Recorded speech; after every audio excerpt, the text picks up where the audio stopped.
నమస్కారం అండి. నా పేరు డాక్టర్ సువర్చల. జీవా ఫర్టిలిటీ సెంటర్స్ లో సైంటిఫిక్ డైరెక్టర్ని. WHO వరల్డ్ హెల్త్ ఆర్గనైజేషన్ ప్రకారం సీమన్ వాల్యూమ్, వీర్యం వాల్యూమ్ అంటే ఎంత క్వాంటిటీ ఉండాలంటే 2 ml దాకా ఉండాలి. దీనికన్నా తక్కువ ఉంటే దీన్ని హైపోస్పర్మియా అంటారు. అఫ్ కోర్స్ 1.5, 1 ml దాకా పర్వాలేదు, న్యాచురల్ గా ట్రై చేయొచ్చు.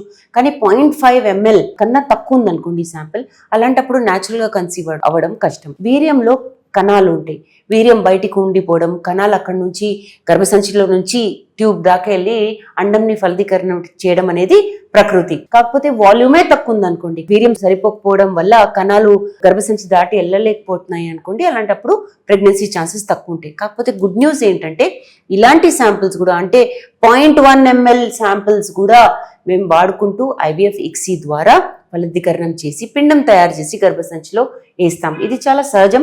IVF లో ఇది ఒక మంచి ఈజీ ప్రొసీజర్. IVF లో ఇది చేసుకుంటూ మీరు ప్రెగ్నెన్సీ తప్పకుండా ట్రై చేయొచ్చు. దీని గురించి ఇంకా వివరాల కోసం తప్పకుండా జీవా ఫర్టిలిటీ సెంటర్స్ కి విచ్చేయండి. Thank you.